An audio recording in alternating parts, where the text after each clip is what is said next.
자, 여러분 안녕하세요. 동아시아사 시간이 돌아왔습니다. 자, 2학년 4반 학생들에게는 3월 마지막 주 첫 번째 수업 영상이 되겠고요.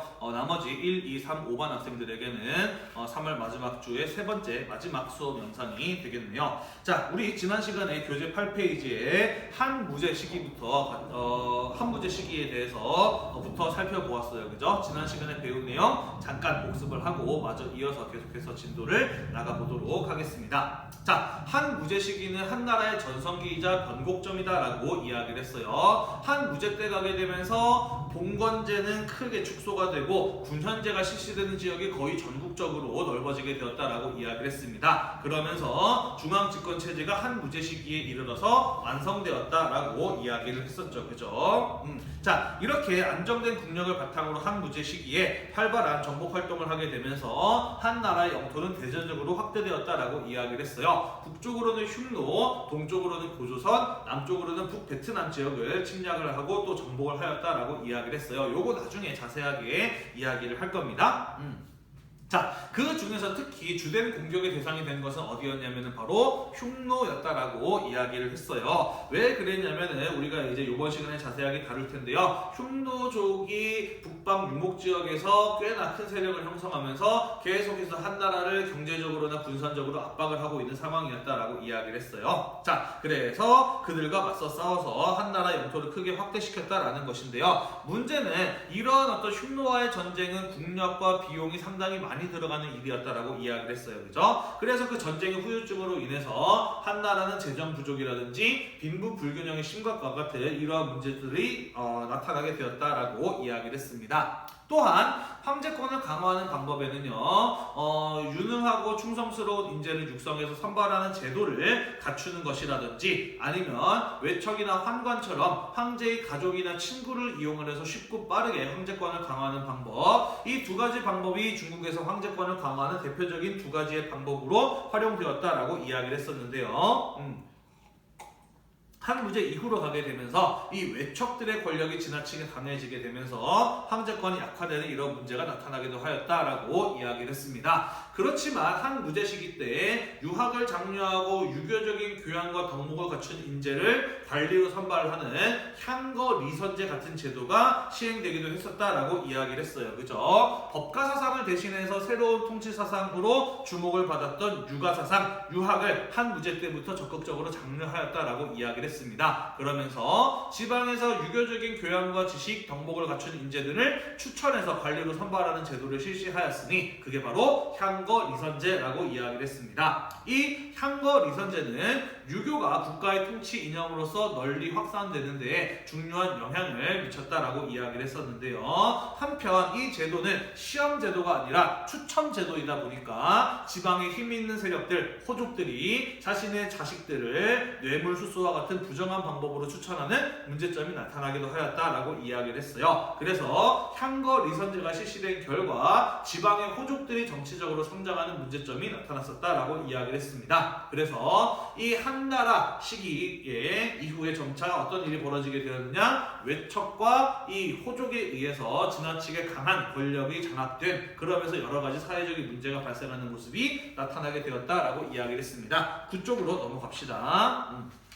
자, 그래서 이 호족들이 점차 성장하게 됨에 따라 여러 가지 사회 문제가 발생하게 되었다라고 이야기를 했어요. 그죠? 대표적인 예가 무엇이었다라고 이야기를 했냐면은 호족들은 토지를 매입하거나 농민들로부터 빼앗는 방식으로 넓은 토지, 대토지를 소유해 나가기 시작하였다라고 이야기를 했습니다. 그죠? 자, 그러면서 독자적인 병력까지도 갖게 되었다라고 이야기를 했었는데요. 그 과정에서 토지를 잃은 농민들이 자기 땅에서 농사를 짓고 세금을 내지 못하게 됨에 따라 국가로 들어오는 세금 수입, 조세 수입이 감소하였고 그에 따라 한 나라의 통치체제도 약해지고 황제권도 약해지는 이런 문제점이 발생하게 되었다라고 이야기를 했습니다. 자, 그래서 황제의 외척이었던 왕망이라고 하는 사람이 쿠데타를 일으켜서 한 나라를 무너뜨리고 새로운 나라를 세웠으니 그게 바로 신이라고 하는 왕조였는데 이후에 왕망은 주 나라의 제도를 본뜬 급진적인 개혁을 추진하였다라고 이야기를 했어요. 대표적인 사례가 바로 토지 국유제라고 하는 것이었어요. 그죠? 그죠? 모든 토지를 국가가 소유하고 그것을 농민들에게 빌려주고 농사를 짓게 해서 세금을 내게 하는 그런 어떤 개혁 시도였다라고 이야기를 했습니다. 하지만 자기가 많은 땅을 가지고 있었던 호족들, 자기의 땅을 국가가 뺏어간다고 하는데 가만히 있지 않았어요. 그죠? 호족들의 거센 반발에 부딪히게 되었다라고 이야기를 했고요. 결국에는 그 과정에서 정치가 혼란해지게 됨에 따라 삶이 어려워지니 농민들의 봉기가 일어나게 되면서 신나라는 멸망의 과정을 겪게 되었다라고 이야기를 했어요. 호족들은 황족 출신의 호족이었던 유수라는 사람을 자신들의 대표로 지지했고요. 그 유수를 대표로 하는 호족들이 힘을 모아서 왕망을 몰아내고 신왕조를 무너뜨리고 한나라를 다시 복구시켰으니 유수는 이후에 황제의 자리에 오르게 되면서 광무제라고 불리게 되었고, 이 왕망의 신왕조 이후에 다시 복귀된 한나라를 후한이라고 구분해서 부른다라는 것까지 우리가 지난 시간에 이야기를 했었습니다. 네, 복습이 좀 됐나요? 자, 이번 시간에 그 뒤에 이어서 마저 이야기를 정리를 하고요. 또 흉노라고 하는 동아시아에서 활동했던 최초의 강력한 유목민족 흉노족에 대해서도 마저 이어서 배워보는 시간을 갖도록 하겠습니다. 자, 하나씩 살펴보도록 합시다. 자, 첫 번째, 후한대로 가게 되면서 여전히 환관과 외척의 힘이 무척이나 강했고요. 그들 사이에 권력 다툼 같은 것들이 벌어지게 되면서 그 과정에서 호족들이 더욱더 성장하는 모습을 보이게 됩니다. 자, 일단은요, 전한 시기에 호족들이 성장을 하게 되면서 많은 사회적인 문제가 발생하였다라고 이야기를 했잖아요. 그죠? 자, 그것을 왕망이 개혁하고자 하였다라고 이야기를 했는데, 결국에는 이 왕망의 개혁이 성공했다 그랬나요? 실패했다 그랬나요? 실패하였다라고 이야기를 했어요. 그죠? 자, 따라서 호족들이 여전히 강력한 세력을 가지고 있다라고 하는 문제는 전혀 해결되지 않았던 것이에요. 그죠? 그것은 후한대로 넘어가서 여전히 마찬가지였다라는 것입니다. 또 어떤 상황이 벌어졌었느냐? 자, 광무제, 후한을 세운 광무제라든지 그의 아들까지는 그래도 황제를 꽤 오랫동안 하면서 황제권을 잘 유지해 나가고 있었는데요. 그 다음부터 어떤 일이 벌어지냐면요, 이상하게도 이게 뭐 유전적인 질병 때문인지 아니면은 뭐 이제 암살이나 뭐 이런 것 때문인지 잘 모르겠습니다만은 그 이후의 황제들은요, 전부 다 어린 나이에 황제에 오르고 또 황제가 된 지 그렇게 오래되지 않아서 사망을 합니다. 그래서 또다시 어린 나이에 황제가 또 황제의 자리에 오르는 이런 일들이 계속해서 반복이 돼요. 그러면서 황제가 자신의 권력을 직접 행사하지 못하고 외척이나 환관이 대신 행사하는 이런 어떤 정치적인 상황들이 계속해서 이어지게 됩니다. 자, 그렇게 되면서 이 외척이나 환관들의 권력이 강해지게 되고 그들 사이에 권력 다툼이 벌어지게 된다는 것이죠. 자, 중앙 정치가 이렇게 혼란해지게 됨에 따라 지방 세력들, 호족들에 대한 통제나 견제 제대로 이루어지지 않음은 너무나 분명한 사실이에요. 그죠? 오히려 그런 어떤 정치적인 상황을 이용해서 지방에서 호족들의 세력들이 더욱더 성장을 하게 된 것이 후한대의 상황이었다라는 것이에요. 자, 그래서 어떤 일이 벌어지게 되느냐? 자, 원래 정치가 혼란해지게 되면은 가장 먼저 가장 큰 피해를 보는 사람들은 누구냐? 그것은 예나 지금이나 일반 백성 혹은 국민들이에요. 자, 이렇게 정치가 혼란해지게 되면서 사회가 혼란해지게 됨에 따라 삶의 생존의 위협을 받게 된 백성들, 일반 농민 백성들은 결국에는 견디다 못해서 반란을 일으키는 모습들이 여기저기서 빈번하게 일어나게 되는데, 자, 이 후한 말기에 일어났었던 가장 대표적인 농민 봉기가 바로 이 황건적이 난이라고 하는 사건이었어요. 들어봤나요? 네, 여러분들 삼국지 좋아하는 사람들은 다 그 시작이 황건적이 난이라고 하는 거 알고 있을 겁니다. 그죠? 자, 황건적이 난이라고 하는 것 교과서에도 구현 설명이 나와 있는데요. 189년인가요? 4년에 장갑이라고 하는 사람이 일으켰던 반란이고요. 이 장갑이라고 하는 사람은 태평도라고 하는 미신적인 종교를 창시하고 또 이끌었던 종교 지도자였습니다. 자, 우리가 동아시아사를 공부하다 보면 일정한 패턴을 또 하나 볼 수 있는 게 있는데요. 그게 바로 뭐냐면은요, 사회가 혼란해지고 백성들이 생존의 위협을 받게 되면은요, 미신적인 종교가 빠른 속도로 확산되어 나갑니다. 왜냐면 농민 백성들의 경우에는 지금 당장의 삶이 너무 힘들고 어렵다 보니까 삶의 위안이 될 수 있는, 그러면서 내세의 어떤 행복이나 평안을 바라는 이런 어떤 미신적인 종교에 쉽게 빠져들게 되거든요. 그러면서 나라가 망할 때쯤, 왕조 말기 때쯤 가게 되면은 미신적인 종교가 널리 확산되고 유행을 하는 모습을 공통적으로 앞으로 우리는 볼 수 있을 텐데요. 그 대표적인 사례가 바로 이 황건적의 난이었다라는 것이죠. 장각이라고 하는 사람이 창시한 태평도라고 하는 이 미신적인 이례적인 종교가 후한 말의 사회적인 혼란에서 농민들에게 널리 인기를 얻게 됩니다. 그러면서 이 종교 조직을 활용을 해서 전국적인 단위의 봉기, 농민 봉기가 일어나게 되었으니 그게 바로 황건적의 난이라는 사건이었고요. 왜 황건적이라고 부르냐면요, 머리에 노란색 띠를 둘렀다라고 해서 황건적의 난이라고 부릅니다. 그들은 빨간색의 왕조인 한 왕조가 무너지고 다음으로는 이제 노란색의 왕조가 세워질 차례다라는 뭐 이런 거를 믿어서 머리에 황색 띠를 둘렀다라고 해요. 자, 농민 봉기가 일어나게 되자 지방에 힘 있는 호족들의 경우에는 자신의 땅과 그리고 특권을 지키고자 이 황건적의 난을 적극적으로 자신의 군사력을 이용을 해서 진압하게 됩니다. 자, 그 과정에서 후한 왕조의 통치력은 거의 무력화되어 버리고 말고요. 결국에는 이 지방 호족들이 독립적인 세력으로 성장해 나가게 되는데 그 대표적인 사례가 바로 우리가 삼국지에서 볼 수 있는 조조라든지 유비라든지 손권 같은 이러한 인물들이 되겠습니다. 그리고 결국 그들에 의해서 후한이 멸망을 하게 되는 것이고요. 조조의 아들이 세운 위, 유비가 세운 촉, 그리고 손권을 세운 오, 이렇게 세 개의 나라로 후한이 분열되면서 삼국시대, 우리가 소설 삼국지에서 보는 삼국지의 시대로 넘어가게 된다라는 것이에요. 그래서 후한이 멸망하고 중국은 또다시 위촉오 세 개의 나라로 분열되는 모습이 나타나게 되었다. 그것은 기원 후 220년의 일이었다라는 것이에요. 자, 대충 정리가 되셨나요? 자, 그래서 지난 시간에 이어서 후한이 어떻게 멸망을 하게 되었고 분열되었는지에 대해서 같이 한번 살펴보았습니다. 네, 선생님이 이거 칠판 필기를 하고 그 다음에 아까 영상을 찍었는데요. 주말 동안 쉬고 영상을 찍다 보니까 말이 좀 많이 꼬이고 찍은 영상이 썩 마음에 들지 않았어요. 그래서 지금 요거 두 번째 다시 녹화하고 있는 중이거든요. 그러다 보니까 시간이 조금 부족해서 지금 선생님 수업하다가 좀 있으면 종이 칠 것 같은데 수업 중간에 종소리가 들릴 수 있어요. 양해해 주시기를 바라겠고요. 이거 찍는 거 말고도 선생님이 해야 할 일들이 많아서 다음 시간까지 그냥 계속 쭉 이어서 영상을 찍을까 하거든요. 중간에 잡음이 좀 들려도 여러분들 이해를 해주시기 바래요. 자, 그러면 이어서 우리는 흉노라고 하는 동아시아 지역에서 처음으로 강력한 세력을 형성했던 유목민족에 대해서 같이 한번 이야기를 해보도록 하겠습니다.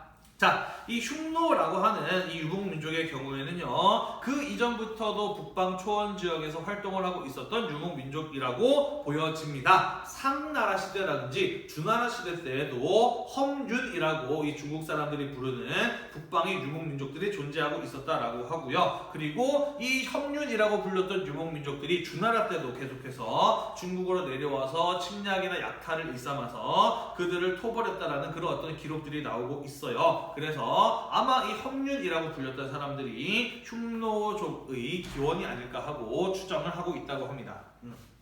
자, 이 흉노라고 불리는 북방 유목민족들의 경우에는요, 그 이전부터 있었는데요, 기원전 3세기 말경으로 가게 되면서 유목지대에서 크게 성장을 하게 됩니다. 춘추 전국시대 때부터 이미 활동을 하고 있었고요, 이 중국의 분열기인 춘추 전국시대를 통해서 점차 그 세력을 성장해 나갔던 이들이 바로 이 흉노라고 하는 이들이 되겠습니다. 전국시대쯤 가게 되면서 그 세력이 크게 성장하게 되었다라는 것이에요. 자, 이들은 유목민족입니다. 선생님이 지난번에 유목민족에 대해서 간단하게 이야기한 적이 있었는데요. 이들은 말 위에서 태어나서 말 위에서 죽는다라고 할 정도로 말이 이들에게 있어서 굉장히 중요한 경제 수단이자 또 군사력의 도구다라고 이야기를 했었어요. 그죠? 따라서 상당히 뛰어난 이 기마술, 말을 다루는 기술을 가지고 있었던 이들이었기 때문에 그것을 바탕으로 강력한 군사력을 가지고 있었다라고 합니다. 자, 그래서 그러한 어떤 군사적 실력을 바탕으로 북방 초원 지역을 제패했던 이들이 바로 흉노라고 하는 유목민족이었다라는 것이에요. 자, 그래서 이들의 힘이 점차 강해지게 되면서 그 활동 범위가 넓어지게 되는 것이고 남쪽으로 내려오게 됨에 따라 중국 지역까지, 중원 지역까지 침략을 하게 되었어요. 이후에 춘추 전국 시대를 통일하게 된 진나라, 그리고 그 진나라의 시황제의 경우에는 이들이 흉노족의 침략과 약탈로 인한 피해를 방지하기 위해서 우리가 지난 시간에 이미 배웠죠, 그죠? 그들을 공격을 하고 만리장성을 쌓는 이런 어떤 일을 하게 됩니다. 그 몽령이라고 해서 시황제와 함께 전국 시대를 통일하는 데 굉장히 큰 공을 세운 유능하고 뛰어난 장군이 있어요. 그 몽령 장군으로 하여금 30만 명의 대군을 이끌고 흉노를 공격을 하게 합니다. 시황제가요. 그래서 흉노를 오르도스 지역에서 몰아내고 황허 북쪽으로 내쫓는 데 성공을 하게 됩니다. 오르도스 지역이라고 하는 건 우리 교재 9페이지 보시면은 거기 선생님이 넣어놓은 지도에 점점점점 동그라미로 표시되어 있어요. 그렇게 중요한 건 아닌데요. 그러니까 유목지역하고 농경지역 사이에 경계선쯤 되는 지역이라고 보시면 될 것 같아요. 그래서 이 진나라에 위협이 될 수 있는 지역에서 그들을 좀 더 멀리 쫓아내서 안정적인 경계선을 확보했다라는 그런 말이고요. 그리고 그 안정적인 경계선을 확보한 그 선을 따라서 만리장성을 쌓았다라는 것이죠. 지난 시간에 이야기한 것처럼 처음부터 끝까지 다 쌓은 것은 아니었어요. 그죠? 선생님이 방금 이야기했던 이 몽령 장군으로 하여금 전국시대 때 이미 만들어졌었던 장성들을 연결하고 보수하게 합니다. 그러면서 만리장성을 쌓게 된다라는 것이죠. 이해되시죠? 자, 그래서 이 만리장성이 만들어지게 됨에 따라 흉노족은 그 세력이 크게 위축이 됩니다. 왜냐면은 좀 이따가 이야기를 할 텐데요. 이들은 북방 유목민족입니다. 마저 이어서 계속 설명해 볼게요. 이들은 북방 유목민족이에요. 그래서 유목사회의 경우에는 농경사회에 비해서 식량이 늘 부족했기 때문에 그들은 농경민과의 교역이나 약탈을 통해서 그들이 부족했던 경제력, 식량 이런 것들을 보충하고 추가적으로 얻는 그런 어떤 삶을 살아가고 있었던 것인데요. 만리장성을 만들게 됨에 따라 이 농경지역에 대한 약탈이라든지 교류 이런 것들이 중간에 끊기게 되는 것이죠. 그러면서 이후에 한참 성장하는 흉노족은 그 세력이 크게 약화되는 결과를 가져오게 되었다라는 것입니다. 자, 이들 흉노족의 경제에 있어서 또 굉장히 중요한 비중을 차지했던 것이 있어요. 그것이 바로 무엇이냐면요, 동서교역로를 통한 무역이었습니다. 자, 우리 앞으로 동서교역로에 대해서 몇 차례 더 이야기를 하게 될 텐데요. 동아시아사 시간에 배우는 동서교역로 가운데 가장 중요한 것은 바로 이 비단길, 영어로는 실크로드라고 불리는 길이에요. 이 길을 통해서 비단이 많이 수출되었다라고 해서 후대 역사가에 의해서 비단길, 실크로드라고 불리게 되는 무역로입니다. 자, 이 비단이라고 하는 것은요, 굉장히 아름답고 가볍고 또 좋은 높은 품질의 옷감입니다. 당시는 중국에서밖에 만들지 못했던 동아시아 지역에서밖에 생산이 되지 않았던 굉장히 고급 옷감이거든요. 자, 그래서 이 고급 옷감인 비단의 경우에는 그것을 직접 생산해낼 줄 몰랐던 중앙아시아라든지 서아시아라든지 아니면은 유럽 지역까지 널리 수출이 되는 그런 어떤 모습을 보였었다라는 것인데요. 자, 당시 동아시아 사람들의 경우에는요, 그런 어떤 중앙아시아, 서아시아, 유럽을 다 통틀어서 서쪽 지역이다라는 의미에서 서역이라고 불렀습니다. 아직까지 이 비단을 생산해냈던 한족들, 그러니까 중국 사람들의 경우에는요, 이 서역으로 가는 길이 사막이라든지 산맥으로 막혀 있었기 때문에 이 비단길을 직접 이용한 무역을 하고 있지는 못했어요. 하지만 흉노족의 경우에는 뛰어난 기마술을 가지고 있었다라고 이야기를 했잖아요. 그죠? 자, 그래서 이들은 한족들보다 훨씬 더 뛰어난 이동 능력을 가지고 있었기 때문에 아직까지 한족들이 서역 세계에 대해서 잘 모르고 그들에게 비단을 수출할 거를 전혀 생각하지 못하고 있었을 때 이들 흉노족의 경우에는 이 중국과의 교역이나 약탈을 통해서 확보한 비단을 이 서역 지역에 수출을 하면서 큰 이익을 올리고 있었다라는 것이죠. 그래서 그 동아시아 지역과 서쪽 세계를 연결하고 있었던 길, 비단길을 이 흉노족들이 뛰어난 기마술을 바탕으로 장악을 하고 있었고, 거기에서 중국에서 생산된 물건을 서역 지역에 판매하는 중개무역을 통해서 큰 이익을 올리고 있었다라는 것이에요. 우리가 나중에 또 이제 중개무역과 비단길에 대해서 조금 더 자세하게 이야기를 할 거거든요. 일단은 흉노족들은 동서교역로 가운데 비단길을 이용을 해서 중개무역으로 큰 경제적인 이득을 얻고 있었구나 라는 거 일단은 먼저 여러분들 좀 기억을 하고 넘어가도록 할게요. 자, 이들 흉노족에 대해서 좀 더 자세하게 살펴보도록 합시다. 자, 흉노족은요, 그들의 최고 통치자 군주를 무엇이라고 불렀느냐? 선우라고 불렀습니다. 우리 학교에 이선우 선생님이 계시긴 한데요, 늘 이렇게 놀림을 받기도 하세요, 이것 때문에. 자, 선우라고 하는 건 무엇이냐면요, 흉노적 말로 택리고도 선우를 줄여서 부른 말이라고 하고요. 택리고도 선우란 위대한 하늘의 자손이라는 뜻을 가지고 있대요. 그래서 하늘로부터 군주의 권위를 가져왔다, 뭐 이렇게 이해를 하시면 될 것 같아요. 택리고도를 선우를 줄여서 선우라고 불렀고, 그것이 흉노의 군주를 일컫는 명칭이었다라는 것입니다. 자, 그리고 흉노족의 경우에는요, 굉장히 넓은 북방 초원 지역을 지배하는 유목민족이었어요. 자, 그래서 그 넓은 땅을 흉노족의 선우가 직접 다 통치하기는 어려웠기 때문에 선우의 경우에는 자신의 아래에 좌현왕, 우현왕을 임명을 해서 흉노족의 영역을 각각 셋으로 나누어서 중앙은 선우가 통치를 하고 동쪽 지역은 좌현왕, 서쪽 지역은 우현왕으로 하여금 통치하도록 하는 그러한 통치 조직을 가지고 있었다라는 것이에요. 자, 이해되시죠? 자, 그리고 이 좌현왕과 우현왕의 경우에는 그 아래 선우도 마찬가지고, 선우와 좌현왕, 우현왕의 경우에는 그 안에 소왕, 천장, 백장, 십장과 같은 하위 조직을 두고 흉노족의 백성들을 지배하였다라는 그런 이야기가 교재에 적혀 있습니다. 자, 소왕이라고 하면은요, 뭐 작은 왕이라는 뜻이 될 텐데요. 각각 선우와 우현왕, 좌현왕 모두 그 아래 여러 명의 소왕을 거느리고 있었고요. 그 소왕은 또 그 아래 여러 명의 천장을 거느리고 있었고, 천장은 또 그 아래 여러 명의 백장, 백장은 또 그 아래 여러 명의 십장을 거느리는 식으로 흉노족을 지배하고 통솔하였다라는 이야기예요. 자, 여기서 우리가 한 가지 주목하고 넘어가야 될 것이 있습니다. 그게 바로 무엇이냐면요, 십장, 백장, 천장, 지금 흉노족을 통솔하고 지배하는 이 관리라고 할까요? 리더라고 할까요? 이 사람의 명칭이 무엇으로 붙여져 있냐면은 10의 제곱 단위로 붙여져 있어요. 그죠? 이게 의미하는 바는 무엇이냐? 10장 10명을 통솔하는 사람이에요. 100장은 100명이고 천장은 1000명을 통솔하고 지배하는 사람이라는 뜻인 거죠.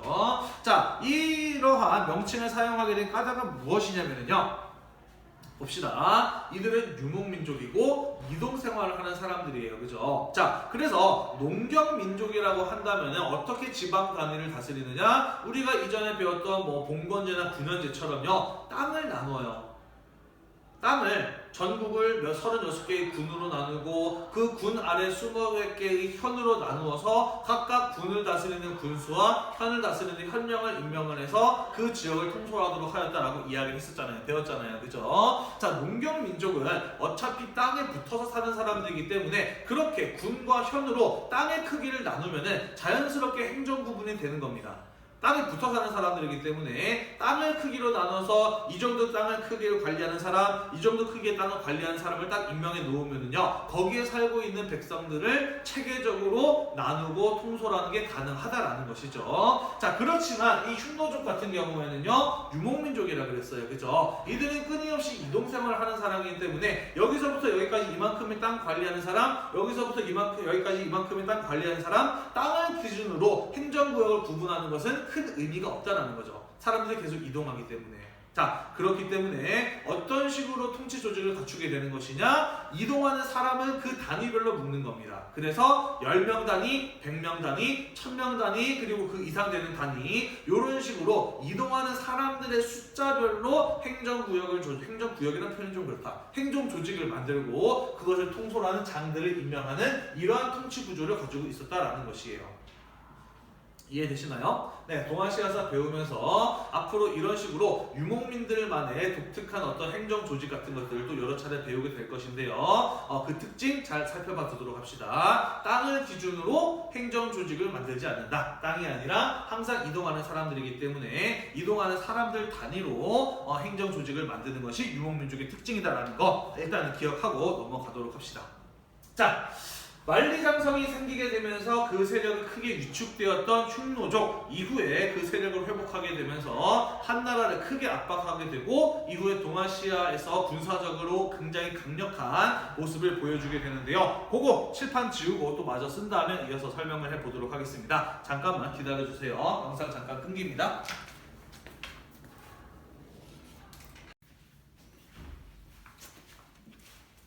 네, 먼저 이어서 살펴보겠습니다. 자, 우리 방금 무슨 얘기까지 했었냐면요, 이런 얘기 하고 있었어요. 시황제가 만리장성을 만들게 되면서 중국과의 교역이나 약탈이 불가능해진 흉노족의 세력은 크게 약화되었다라는 이야기를 했고요. 흉노의 통치 조직으로에 대해서도 이야기를 해봤어요. 그죠? 성우 아래 좌현왕과 우현왕이 각각 흉노의 영역을 셋으로 나누어서 통치를 했고 그 아래에는 소왕, 천장, 백장, 십장 이런 식으로 사람들을 데리고 다니는 통소라는 단위별로 통치 조직이 만들어져 있었다라고 하는 것이 흉노의 특징이다라는 그런 이야기를 했습니다. 그리고 흉노족의 경제에서는 농경민과의 교역과 약탈이 굉장히 중요한 부분을 차지했었고 나아가서 중국에서 생산된 비단을 서역, 중앙아시아나 서아시아, 유럽에다가 판매할 수 있었던 교역의 루트, 비단길을 장악한 것이 그들의 경제활동에 굉장히 중요했었다. 뭐 이런 얘기를 했었습니다. 자, 계속해서 이어서 살펴보도록 할게요. 자, 만리장성이 세워지게 됨에 따라 세력이 크게 위축되었던 흉노족은요, 이후에 이 묵특이라고 하는 사람이 선우의 자리에 오르게 되면서 그 세력을 크게 회복을 하고 또 이후에 전성기를 맞이하는 모습을 보이게 됩니다. 자, 이 묵특 선우 때 어떻게 해서 흉노족이 그 세력을 회복할 수 있었느냐? 진나라가 멸망하고 난 이후에 세력이 회복됩니다. 그러면서 흉노족이 다시 초원 지역을 통일하고 장악을 하는 그런 어떤 모습을 보이게 되었다라는 것이에요. 자, 선생님이 그런 이야기 했었죠. 그죠? 동아시아사에는 일정한 패턴이 있다. 중국이 통일되었을 때에는 주변 국가와 민족이 크게 압박을 받지만 중국이 분열되었을 때에는 또다시 주변의 국가와 민족이 성장하는 모습을 보였다라고 이야기를 했잖아요. 그죠? 자, 진나라가 춘추 전국시대를 통일하게 되면서 만리장성을 세우게 됨에 따라 흉노족은 크게 위축이 되었던 것입니다. 하지만 우리가 지난 시간에 배웠다시피 진나라가 멸망하고 난 이후에 중국은 유방의 초나라와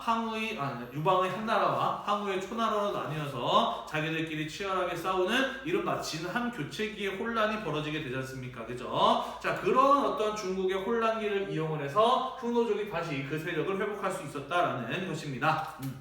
특히 이 묵특이라는 사람은요, 아버지도 선우였고 그 선우의 아들이었는데요. 화살을 쏘면은 소리가 나는 그런 어떤 장치를 잘 활용을 했어요. 그래서 소리 나는 화살을 쏴서 자신의 부하들을 굉장히 마치 자신의 손과 발처럼 군대를 잘 움직일 줄 아는 뛰어난 용병수를 가지고 있는 사람이 바로 이 묵특이라고 하는 사람이었다라고 합니다. 그래서 자신의 그러한 뛰어난 군사적 재능을 이용을 해서 선우의 자리에 올랐던 사람이 바로 이 묵특이라고 하는 사람이고요. 그런 군사적 재능을 진한 교체기의 혼란 동안에 이 유목지역 에서 유감없이 발휘를 하게 되면서 또다시 흉노족은 이 묵특선우를 중심으로 크게 뭉치고 또 강력한 세력을 만들게 되었다라는 것입니다. 자, 그러면서 이 흉노족의 경우에는요, 자신의 경쟁자였던 월지 이런 나라가 있어요. 그런 사람들을 공격을 해서 중앙아시아 방면으로 내쫓기도 했고요. 또 동쪽에는 동호라고 하는 세력이 있었는데 그들을 공격을 해서 자신의 지배하에 두기도 하는 이런 어떤 강력한 세력을 떨쳤다라는 이야기가 되겠습니다. 자, 그리고요, 이 흉노족이 초원 지역에서 완전한 세력을 구축을 하고 난 이후에는 다시 만리장성을 넘어서 중국을 공격을 하는 모습을 보이게 됩니다. 자, 이때는요, 진한 교체기가 끝이 나고요, 중국은 다시 한나라로 재통일이 된 상황이었습니다. 그래서 초원 지역의 패자였던 흉노족의 묵특선우와 그리고 중국을 재통일한 한고조 유방 사이의 대결이 벌어지게 되었다라는 것이죠. 자, 한고조 유방의 경우에는 자신감에 넘쳤습니다. 내가 그 무시무시한 항우랑 싸워서 천하를 얻은 사람인데 고작 흉노족 따위에 내가 쫄까 보냐? 라고 이렇게 자신있게 이야기를 하면서 내가 직접 군대를 이끌고 가서 흉노족을 혼내주겠다 라고 이렇게 자신있게 직접 원정에 나섭니다. 무려 30만 명이라고 하는 대군을 이끌고 흉노족을 공격하러 나섰는데요. 이 한고조 유방의 경우에는요, 유목민족과 초원 지역에 대해서 몰라도 너무 몰랐던 것이에요. 어떤 일이 벌어지게 되느냐? 북쪽으로 흉노랑 싸우러 30만 명을 끌고 가는데요, 올라가면 올라갈수록 날씨는 더욱더 급격하게 추워지기 시작을 합니다. 자, 그래서 이 한고조 유방의 군대는요, 흉노족과 싸우기도 전에 30만 명 가운데 한 7만 명, 8만 명 정도가 얼어 죽었다라고 이야기를 해요. 전혀 북쪽의 기후에 대한 대비나 정보 없이 그냥 무작정 원정에 나섰던 것이죠. 자, 30만 명 중에서 7만 명, 8만 명 정도가 얼어 죽었다라고 하면은 나머지 살아남은 22만 명 정도는 멀쩡한 상태였을까? 아니었겠죠, 그죠? 나머지 살아있는 22만 명 정도도 아마 굉장히 춥고 굶주린 상태였을 것입니다, 그죠? 자, 그래서 기껏 군대를 끌고 한고조 유방이 직접 흉노를 공격하러 쳐들어갔었는데요. 어떤 결과를 가져오게 되느냐? 이 묵특의 전술에 말려서 완전히 흉노족 군대에게 포위되고 이제 죽을 목숨만 남은 그런 어떤 아주 절체절명의 상황에 빠지게 됩니다. 기껏 군대를 끌고 갔는데, 그렇죠. 묵특 선우의 전술에 말려서 흉노족에게 포위당하는, 그래서 만약에 전쟁이 벌어지게 되면 큰 피해를 입거나 죽을 수밖에 없는 그런 어떤 위기에 놓이게 되었다라는 것입니다. 자, 위기에 빠진 한고조 유방 어떻게든 살아야 되겠다라고 생각을 합니다. 그래서 묵특 선우의 부인에게 계속해서 뇌물을 보내요. 너희 남편한테 굳이 제발 날 좀 살려달라고 잘 설득해봐라. 나를 죽이는 것보다 살려두는 게 더 이익이다라고 설득해달라. 라고 이렇게 간청을 합니다. 자, 그래서 이 묵특 선우의 부인이 선우한테 그렇게 묵특에게 이렇게 이야기를 해요. 우리가 남쪽을 공격하는 이유가 무엇이냐? 정말로 저 한고조 유방이라는 사람 하나 잡아가지고 죽이는 게 목적이냐? 그게 아니다. 우리는 저들과의 전쟁을 통해서 얻고자 하는 것은 저들의 풍요로운 자원 아니겠느냐? 따라서 우리는 쟤를 죽이는 것보다는 살려두고 우리의 위력을 과시함으로써 계속해서 저들로부터 경제적인 이득을 얻는 것이 더 좋지 않겠느냐라고 이렇게 묵특의 부인은 묵특에게 설득을 합니다. 자, 그래서 그 설득에 넘어간 묵특이 한고조 유방이 도망갈 수 있도록 포위망 한쪽을 살짝 풀어줘요. 그래서 그 틈을 타서 한고조 유방은 잽싸게 탈출하는데 성공을 하게 됩니다. 이 사건을 가지고 평성의 치라고도 이야기를 해요. 평성은 그 한고조 유방이 포위되었던 지역의 지명 명칭이고요. 그리고 거기서 중국의 황제가 이 오랑캐에게 포위당했고 간신히 목숨을 건졌다라는 치욕을 당했다라는 의미에서 이 사건을 가지고 평성의 치라고 이야기를 하기도 한다라는 것이에요.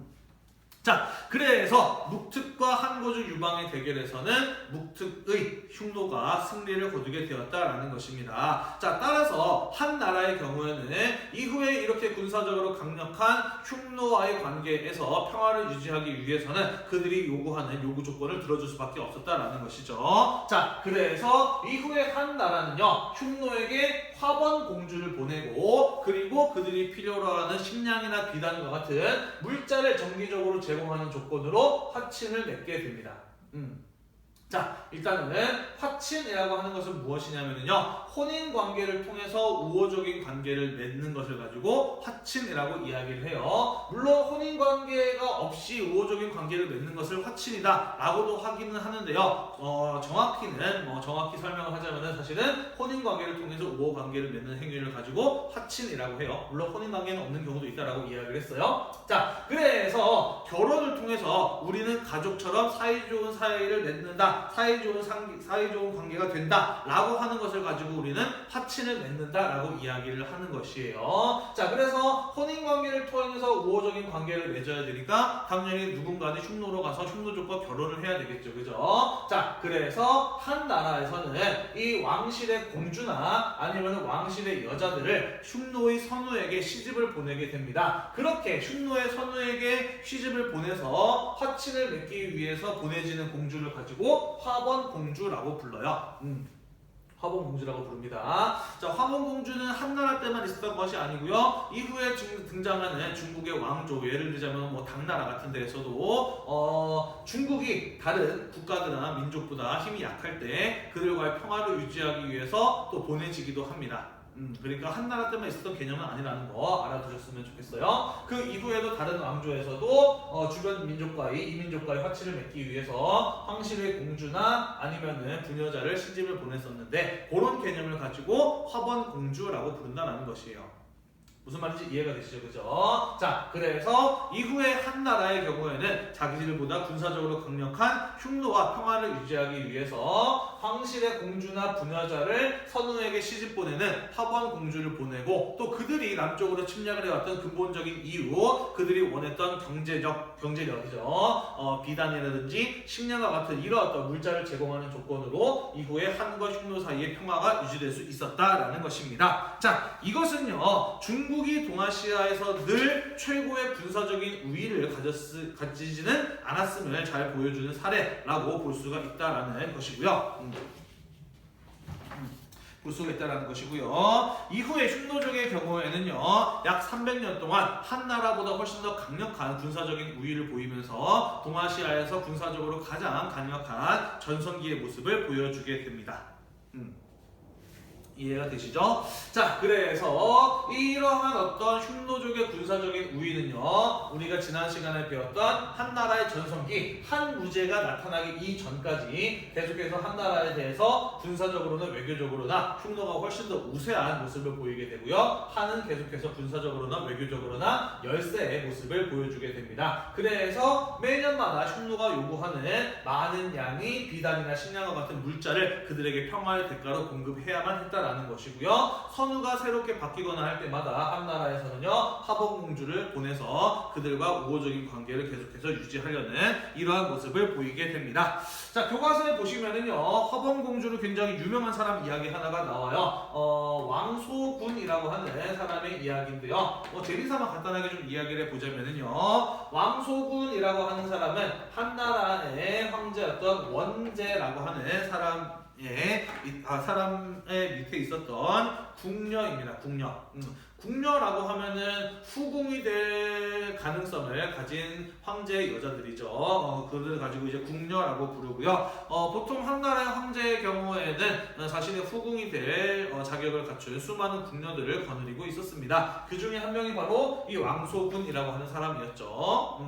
자, 보통 이 궁녀는 어떤 사람들이 궁녀로 가게 되냐면요, 물론 예쁜 사람이 가는 건 물론인데요, 그냥 예쁜 사람만 가는 것이 아니라 이 황제의 후궁이 되면 정치적으로도 굉장히 큰 힘을 얻을 수가 있기 때문에 보통은 잘 나가는 귀족이나 호족 집안의 딸들이 궁녀로 많이 뽑혀서 가게 됩니다. 자, 그리고요, 당연히 이 황제의 눈에 들어야 자기 집안의 딸이 후궁으로 뽑히면 우리 집안이 큰 힘을 얻게 되기 때문에 어떻게든지 간에 황제에게 잘 보이기 위해서 많은 노력을 하게 돼요. 자, 그래서 이 한 나라의 원제의 경우에는 수많은 궁녀들을 가지고 있었는데, 거느리고 있었는데, 일일이 그 수많은 궁녀들이 어떻게 생겼는지를 다 자기가 직접 볼 만한 시간적인 여유가 없었던 것 같아요. 그래서 한 원제의 경우에는 궁녀들의 얼굴을 전부 다 초상화로 그려라. 그래서 그 초상화로 그린 그림들을 보고 예쁘고 마음에 드는 궁녀를 내가 후궁으로 데려가겠다라고 이렇게 이야기를 해요. 자, 그래서 이 화가로 하여금 한 원제의 명령을 받은 화가는 이 원제의 궁녀를 전부 다 초상화를 그리게 되는데요. 그러자 어떤 일이 벌어지게 되느냐, 이 궁녀의 집안들에서 우리 딸을 예쁘게 그려주세요 라고 하면서 그 화가에게 뇌물을 먹입니다. 그래야 황제의 눈에 들어서 이제 후궁이 될 거 아니에요, 그죠? 자, 그래서 이 화가에게 뇌물을 주면서 우리 딸 예쁘게 그려주세요 라고 이렇게 부탁을 하고, 그리고 뇌물을 받은 이 화가의 경우에는 궁녀들을 원래 실물보다 훨씬 더 예쁘게, 요즘 말로 치자면 뽀샵 정도라고 되겠네요. 예쁘게 뽀샵을 해서 예쁜 초상화들을 많이 그렸습니다. 그런데 사실 이 왕소군이라는 여자는 예쁘기는 굉장히 예뻤는데 집안이 되게 좀 가난한 집안의 여자였다라고 해요. 그래서 화가에게 줄 뇌물이 없었고, 그리고 화가는 다른 궁녀들은 자기한테 다 뇌물을 주는데 나한테 뇌물 하나도 주지 않는 이 왕소군 괘씸한 거예요. 에이, 망해봐라 라고 하면서 굉장히 아름다웠던 이 왕소군의 초상화를 되게 일부러 못생기게 초상화를 그렸다고 합니다. 자, 그래서 이 왕소군의 경우에는 한 원제로부터 한 번도 부름을 받지 못했다라고 이야기를 해요. 자, 그러다가 이 한 원제 시기에 흉노족의 선우가 바뀌면서 새로운 선우가 즉위를 하게 되고요, 한 나라에게 화봉공주를 보내라는 요청을 받게 됩니다. 자, 그리고 이 한 원제의 경우에는 그러면은 내가 데리고 있는 궁녀들 가운데 하나를 화봉공주로 보내야지 라고 생각을 합니다. 그래서 화가에게 초상화 다 가져와라 라고 해서 궁녀들의 초상화를 쭉 보고요, 이 화가가 그린 궁녀의 초상화들 중에서 어떤 그림을 골랐을까요? 그렇죠. 선우에게 보내도 전혀 아깝지 않은 제일 못생긴 초상화를 고릅니다. 그게 바로 이 왕소군의 초상화였던 것이죠. 오케이, 얘를 보내면 하나도 아깝지 않겠다 라고 생각을 해서 한 원제는 왕소군을 선우에게, 흉노의 선우, 호한야 선우라는 사람이었는데요, 호한야 선우에게 시집을 보내기로 결정을 합니다. 자, 그래서 이제 왕소군이 호한야 선우에게 시집 가는 것으로 다 결정이 됐고요. 가기 전에 이제 한 원제가 왕소군에게 잘 가라, 가서 고생해라 라는 이제 인사를 하려고 만났습니다. 그래서 딱 만나고 보니까 어떤 일이 벌어졌을까? 그렇죠. 이게 웬걸 초상화에는 되게 못생기게 그려놨었는데 막상 실물을 보니까 너무 예쁜 거예요. 그죠? 그래서 한 원제가 이 화가를 막 이제 질타하면서 이렇게 예쁜 애를 이렇게 못생기게 그려놓으면 어떡하냐라고 막 하고 다시 이것을 되돌릴 수 없을까 이제 여러 가지 방법을 알아봤습니다만은 이미 선우에게 누구를 보내기로 할지 다 결정이 된 상황이었어요. 그죠? 그래서 너무나도 아름다운 왕소군을 보내는 것이 매우 왕소군을 보내는 것을 매우 아쉬워했다라는 뭐 이런 얘기가 전해지고요. 왕소군의 경우에는요, 이후에 흉노의 호한야 선우에게 시집을 가게 되는데 호한야 선우의 경우에는 이 왕소군의 아름다움에 반해서 굉장히 기뻐했다라고 이야기를 해요. 그래서 이 왕소군이 선우의 부인으로 있는 동안에는요, 한과 흉노 사이에 오랫동안 평화가 유지될 수 있었다라는 뭐 이런 얘기가 전해지기도 합니다. 흉노족의 경우에는요, 고구려처럼 저런 거를 가지고 있어요. 형사취수제 들어봤나요? 형이 죽으면 동생이 형수와 함께 사는 거, 결혼하는 거. 한국사 시간에 들어본 적 있죠, 그죠? 요거는 약탈 경제를 가지고 있는 민족들에게서 공통적으로 나타나는 결혼 제도예요. 왜냐면은 가장이 약탈하러 나갔다가 반격을 받아가지고 죽으면은 그 가족들은 꼼짝없이 굶어 죽게 되거든요. 그래서 만약에 가장이 약탈하러 나갔다가 죽게 되면은 그의 동생이 형의 가족들을 책임진다라는 의미에서 형이 죽으면은 형수하고 그 동생이 결혼하는 형사 취수제라고 하는 이런 제도들을 가지고 있거든요. 고구려 같은 경우에도 초창기에는 약탈 경제를 가지고 있는 국가였기 때문에 형사 취수제 같은 것들을 가지고 있었던 것이고요. 흉노의 경우에도 우리가 아까 이야기했듯이 약탈 경제를 가지고 있는 민족이잖아요. 그래서 형사 취수제라는 제도를 가지고 있었거든요. 왕소군의 경우에는 호한야 선우 그리고 그의 동생과 또 이어서 변자라 결혼을 합니다. 그래서 60년이라고 하는 굉장히 긴 시간 동안 한과 흉노 사이의 평화를 유지하는 데 큰 공을 세운 사람이었다라는 뭐 이런 얘기가 전해지기도 해요. 뭐 왕소군이 얼마나 예뻤느냐에 대해서는 뭐 이런 얘기가 전해져요. 뭐 기러기가 하늘을 날아가면서 날아가면서 지나가다가 왕소군을 보고서는 너무 예뻐가지고 날개짓 하는 것을 까먹고서는 기러기가 땅에 떨어졌다라는 뭐 이런 얘기가 전해질 정도로 뭐 예쁜 미녀였다라고 하고요. 중국 역사상 가장 예뻤던 사람 네 손가락 안에 들어가는 4대 미녀 중에 하나로 꼽히기도 한답니다. 뭐 이런 거 참고적으로 알아두시면은 재밌게 역사를 공부할 수 있지 않을까 싶은 생각이 드네요. 자, 아무튼 묵특선우가 한고조 유방과의 대결에서 승리하고 난 이후에 한무제 이전까지 흉노는 한나라에 대해서 군사적으로 외교적으로 훨씬 더 우세한 힘을 보여주고 있었다라는 것이고 한나라는 그 기간 동안 흉노와의 평화를 유지하기 위해서 화번공주를 보내고 매년마다 그들이 필요로 하는 비단이라든지 식량과 같은 물자들을 제공을 해야만 했다라는 것이에요. 자, 그래서 이 시기에는 흉노족이 동아시아에서 군사적으로 가장 강력한 세력을 떨치고 있었다라는 것이고요. 그 힘을 바탕으로 한나라뿐만 아니라 오한족과 같은 이 흉노 주변에 있었던 다른 종족들에게도 평화의 대가로 물자를 제공을 받는 이러한 어떤 전성기의 모습을 보였었다라는 것이에요. 자, 그러다가 흉노족이 크게 쇠퇴하게 되는 것은 언제부터이냐? 우리가 이미 다 배웠다시피 한무제 때부터이다 라는 것이에요. 한무제 시기에 이르게 되면서 중앙 집권화를 이루고 강력한 국력을 갖게 된 한나라의 경우에는 지금까지 흉노족에게 당해왔던 그런 어떤 군사적인 공세, 외교적인 열세, 그들에게 제공해왔던 물자 공급 이런 어떤 관계를 뒤집고자 했다라는 것이죠. 자, 그래서 한무제 때 확장된 힘을 바탕으로 흉노와 전쟁을 벌이게 되는 것이고 그 전쟁은 꽤나 긴 시간 동안 이어졌었다라는 것입니다. 자, 한무제 시기에 여전히 흉노족의 경우에는요 꽤나 강력한 군사력을 가지고 있었습니다. 자, 그런데 전쟁이 어떻게 이어졌다라고 했어요? 장기간 이어졌다라고 이야기를 했어요. 그죠? 자, 전쟁은요 돈으로 하는 거다라는 거 지난번에 몇 번 이야기를 한 적이 있습니다. 그죠? 단기간 전쟁을 한다면요 군사적으로 강력한 흉노족에게 훨씬 더 유리했습니다. 하지만 전쟁이 길어지게 되면요 결국 무엇 싸움으로 이어지게 되느냐? 얼마나 어떤 나라가 오랫동안 전쟁 물자를 공급할 수 있느냐의 싸움으로 넘어가게 돼요. 자, 그래서 한무제 시기에 전쟁이 장기간으로 넘어가게 되면서 물론 한나라도 흉노랑 싸우느라고 많은 국력을 소모하긴 했지만 누가 훨씬 더 먼저 국력이 떨어지게 되느냐? 그렇죠. 이 유목 경제를 가지고 있었던 흉노족이 훨씬 먼저 이런 어떤 경제적 싸움에 의해서 더 큰 피해를 보게 됩니다. 자, 그래서 이 한무제와의 장기간 전쟁으로 인해서 흉노족의 국력이 훨씬 더 빠르게 아예 쇠퇴하게 되었다라는 것이에요.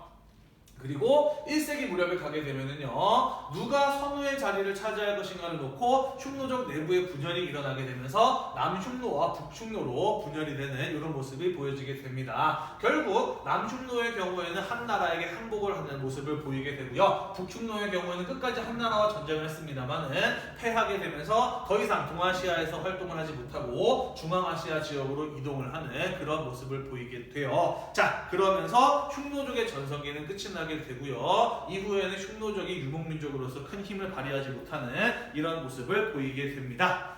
자, 그래서 이번 시간에 조금 길었네요. 영상이 지금 몇 분쯤 촬영됐을까나? 한 40분 넘었을 것 같은데요. 조금 내용이 깁니다만은 지난 시간에 이어서 후한의 멸망과 분열에 대해서 살펴봤고요. 그리고 동아시아에서 가장 먼저 큰 세력을 떨쳤던 흉노라고 하는 북방 유목민족에 대해서 한나라 시기에 그들과의 관계는 어떠했는지, 그들의 전성기가 어떻게 나타났었는지에 대해서 쭉 한번 살펴보았습니다. 오늘도 공부하느라고 대단히 고생이 많으셨고요. 혹시 오늘 수업 들으면서 선생님이 말이 꼬이거나 아니면 설명을 제대로 못해서 이해 안 된 부분이 있으면은요, 꼭 미리 메모해 놓으셨다가 학교 나와서 선생님에게 다시 질문을 해주셔도 좋습니다. 아니면은요, 위두랑이나 유튜브에 직접 댓글을 달아서 질문을 해주시면은 선생님이 바로바로 답변해 줄 것이고요. 선생님한테 카카오톡으로 바로 물어보셔도 관계없습니다. 언제든지 답변을 바로 해드릴 수 있도록 할게요. 자, 오늘도 여러분들 공부하는 거 정말 대단히 고생이 많으셨고요. 다음 시간에 10페이지 내용으로 넘어가서 마저 이어서 살펴보도록 하겠습니다. 수고했습니다.